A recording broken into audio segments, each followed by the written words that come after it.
బాధ్యత మారి మరి అందుకే ఇవాళ ఈడికి వచ్చిన మా యువకులను అడుగుతున్నా, మీరు గాడిదకు గడ్డేసి మీరు ఆవుకు పాలు పిండుతామంటే సాధ్యమా? మీరు ఆ బీఆర్ఎస్ బీజేపీలకు ఓట్లేసి కాంగ్రెస్ పార్టీలను అభివృద్ధి చేయమంటే నేను నిధులు ఇవ్వాలన్నా మేయర్ మనోడు ఉండాలి కదా, కార్పొరేటర్ మనోడు ఉండాలి కదా, కౌన్సిలర్లు మనోళ్ళు ఉండాలి కదా, అడగండి అమ్మాయినా అన్నం పెట్టదు అంటారు. రేపు ఎమ్మెల్యేతోనో మంత్రులతోనో సహకారం తీసుకొని పనులు చెయ్యాలి అని అంటే స్థానికంగా మనోడై ఉండాలి. వెనకటికే పెద్దలు చెప్పారు, మట్టికి పోయినా ఇంటోడు పోవాలని. మరి మన బస్తీ మన కాలనీల అభివృద్ధి జరగాలి అంటే మనోడు కార్పొరేటర్ గెలిచి ఉండాలి. అందుకే చాలా సంవత్సరాల తర్వాత మంచి అవకాశం నిజామాబాద్కు వచ్చింది. ఈ బంగారం లాంటి అవకాశాన్ని జార విడుచుకోకండి.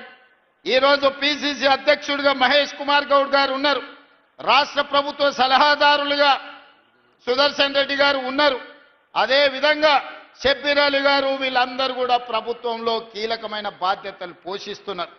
సరాసరి వాళ్ళు ముఖ్యమంత్రి దగ్గరకు వచ్చి ఏమైనా అడగగలిగి నిధులు మంజూరు చేయించుకునే పరిస్థితి వాళ్ళ చేతుల్లో ఉంది. కాబట్టి ఈరోజు నిజామాబాద్లో కాంగ్రెస్ పార్టీ జెండా ఎగరాలి. అదేవిధంగా మిత్రులారా, నిన్న బీజేపీ అధ్యక్షుడు రామచంద్రరావు గారు మాట్లాడుతూ ఈయన రేవంత్ రెడ్డి కాదు రేవంతుద్దీన్ అని చెప్పి నన్ను ముస్లిం పేరు మీద పిలిచిండు. సంతోషం. 100 సంవత్సరాల క్రితం బ్రిటిష్ వాళ్ళు ఉన్నప్పుడు బీసీ కులగణన చేశారు. 100 ఏళ్ల వరకు బీసీల లెక్కలు ఎప్పుడు ఈ దేశంలో చేయలే, ఏ రాష్ట్రంలో చేయలే.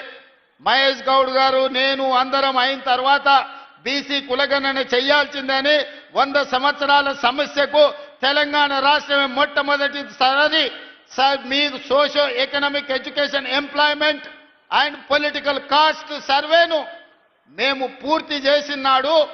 ఆనాడు మేము అధికారికంగా లెక్కలు ప్రకటించినప్పుడు మా మిత్రుడు మహేష్ గౌడ్ గారు ఒక మాట అన్నాడు, అయ్యా ఆయన పేరుకే రేవంత్ రెడ్డి కానీ ఇవాళ వారిని రేవంత్ గౌడు అని నేను అంటున్నా.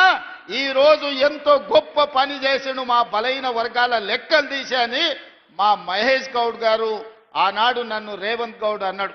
నేను సంతోషంగా స్వీకరించిన. ఆ తర్వాత మాదిగా ఉపకులాల వర్గీకరణ సమస్య ఉన్నది. 40 ఏళ్ళు రావణ కాష్టంలాగా మండుతున్నది.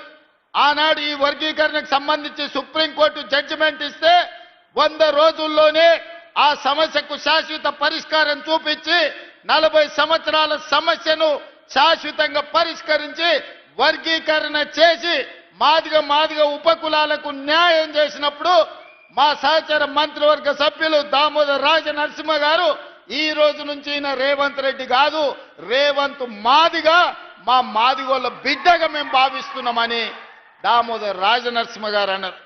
నాకు చాలా సంతోషమైంది వాళ్ళ జాతిలో నన్ను ఒక్కడిగా పరిగణించినందుకు. అదేవిధంగా వాకిటి శ్రీహరి 30 ఏళ్ల కాంగ్రెస్ కార్యకర్త, ఏ రోజు ఏ అవకాశం రాలే. ఉత్తమ్ కుమార్ రెడ్డి గారు పట్టుబట్టి ఎమ్మెల్యే టికెట్ ఇప్పిస్తే మొదటిసారి ఎమ్మెల్యేకు మంత్రివర్గంలో శ్రీహరిని మంత్రి చేసినప్పుడు మా ముదిరాజు బిడ్డలందరూ కలిసి రేవంత్ రెడ్డి కాదు రేవంత్ ముదిరాజు అని మా ముదిరాజులు నన్ను అన్నప్పుడు ఆ సామాజిక వర్గం కూడా నన్ను హక్కున చేర్చుకున్నందుకు నేను సంతోషపడ్డా. యువకుడు 35 సంవత్సరాల వయసులోనే పెద్దల సభకు అనిల్ యాదవ్ను పంపించినప్పుడు హైదరాబాదులో సదర్ నిర్వహించినప్పుడు యాదవ్ సోదరులందరూ రేవంత్ రెడ్డిని రేవంత్ యాదవ్ అని ఆ రోజు వేదిక మీద పిలిచినప్పుడు నేను గర్వపడ్డా. మా యాదవ్ సోదరులు కూడా నన్ను హక్కున చేర్చుకున్నారని. ఇవాళ సిక్కు సోదరులు స్వర్ణ దేవాలయం లాంటి దేవాలయాన్ని మూసీ నది పరివాహక ప్రాంతంలో నిర్మాణం చేస్తాం, సిక్కుల ఆత్మ గౌరవాన్ని నిలబెడతామని చెబితే సిక్కు సోదరులు సర్దార్ రేవంత్ సింగ్ అని అన్నప్పుడు సిక్కు సోదరులు కూడా నన్ను అభిమానించినందుకు సంతోషం అని చెప్పిన. वैसे ही मैं कल मुसलमान के मीटिंग में गया, जगह जगह पे मुसलमानों के और 4% जो रिजर्वेशन हमने दिया 4% रिजर्वेशन बचाने के लिए हम लोग मेहनत कर रहे हैं. मुसलमानों को जो जब जरूरत है सब कुछ कांग्रेस पार्टी ने दिया. इस देश को राष्ट्रपति मुसलमान को कांग्रेस पार्टी ने बनाया. 7 मुख्यमंत्रियों को इस देश में कांग्रेस पार्टी मुसलमानों को बनाए। मेरा कैबिनेट में शब्बीर भाई को मंत्री बनाने के लिए निजामाबाद अर्बन चुनाव में हम चुनाव लड़वाए। मैं कामारेड्डी, मेरे लिए शब्बीर भाई ने कुर्सी छोड़ा था कामारेड्डी असेंबली में, मगर हम केसीआर को हराए, हम नहीं जीत सका। आप लोग शब्बीर भाई को नहीं जिताया। फिर भी मुसलमानों को मंत्री बनाने के लिए मोहम्मद अजहरुद्दीन को बिना एमएलए बिना एमएलसी हम मंत्री बनाए। कल परसों हम उनको भी एमएलसी बनाने वाले हैं। इसीलिए इतने सारे 8 मुसलमान माइनॉरिटियों को हम लोग कारपोरेशन चेयरमैन बनाए। मतलब ये सरकार में बराबर मुस्लिम माइनॉरिटी को हिस्सा दे दिए। उनका हक है, उन लोगों का हक उनको पहुंचा दिए। इसीलिए आज कोई मुसलमान के भाई रेवंत को रेवंतुद्दीन कहे तो भी मेरे कोई परवाह नहीं है। मैं इसको अच्छी तरीका से मैं स्वीकार करता हूं। भारतीय जनता पार्टी రామచంద్రరావు రేవంతుద్దీన్ అన్నావు కదా, నాకేం ప్రాబ్లం లేదు. రేవంత్ గౌడ్ అయినా, రేవంత్ మాదిగ అయినా, రేవంత్ ముదిరాజ్ అయినా, రేవంత్ యాదవ్ అయినా, సర్దార్ రేవంత్ సింగ్ అయినా, లేకపోతే రేవంతుద్దీన్ అయినా నాకేమీ అభ్యంతరం లేదు.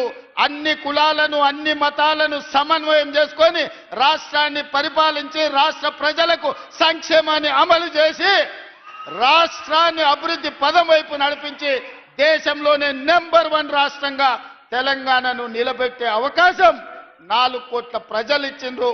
నేను గర్వంగా ఫీల్ అవుతా రామచంద్రరావు గారు. కానీ నేను నిన్ను ఒక్క మాట అడగదలుచుకున్నా. నీ పక్కల కూర్చున్న కిషన్ రెడ్డి ఎవరయ్యా? ఎందుకు కేసీఆర్ని కాపాడుతున్నాడే? కాళేశ్వరం అవినీతిలో 48 గంటల్లో అరెస్టు చేస్తామన్న కిషన్ రెడ్డి కేసీఆర్ని ఎందుకు కాపాడుతున్నాడే?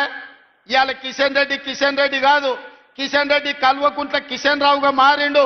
ఆ సంగతి నీకు తెలుసా రామచంద్రరావు గారు? ధర్మపురి అరవింద్ గారు, మీ కిషన్ రెడ్డి కాదు. ఇవాళ మీ కిషన్ రెడ్డి కల్వకుంట్ల కిషన్ రావుగా మారిండు. కేసీఆర్ కో కొడుకున్నాడు, కేసీఆర్ కో పుత్రుడు ఉన్నాడు, దొంగ పుత్రుడు కేటీఆర్. ఇవాళ కేసీఆర్కి ఇంకో దత్తత పుత్రుడు ఉన్నాడు, ఆయన పేరు కల్వకుంట్ల కిషన్ రావు. దొంగ పుత్రుడు దత్తపుత్రుడు కలిసి ఈ రోజు కేసీఆర్ అవినీతిని కాపాడే ప్రయత్నం చేస్తున్నారు. మొట్టమొదట రామచంద్రరావు గారు కిషన్ రెడ్డి గారిని జనజీవన స్రవంతిలోకి తీసుకురా. ఈ రోజు కేసీఆర్ కు కాదు ఊడిగం చేయాల్సింది, తెలంగాణ ప్రజలకు సేవలు అందించాలి. నిజంగానే మీకు పరపతి ఉంటే మున్సిపాలిటీలలో ఓట్లు అడగాలంటే నిజామాబాద్ కార్పొరేషన్ ని స్మార్ట్ సిటీలో ఈ రోజు మీరు ప్రకటించండి. హైదరాబాద్ నగరంలో మూసీ నిర్మాణం, అహ్మదాబాద్ లో మీరు నర్మదా నది రివర్ ఫ్రంట్ కట్టుకుంటారు, ఢిల్లీలో యమునా నది కట్టుకుంటారు, ఉత్తరప్రదేశ్ లో గంగా నది కట్టుకుంటారు. మా హైదరాబాద్ కు మాత్రం మూసీ నది ప్రక్షాళన జరగొద్దా? మోడీ నిధులు ఇయ్యడా? మోడీకి ఓట్లు ఇయ్యలేదా? బీజేపీకి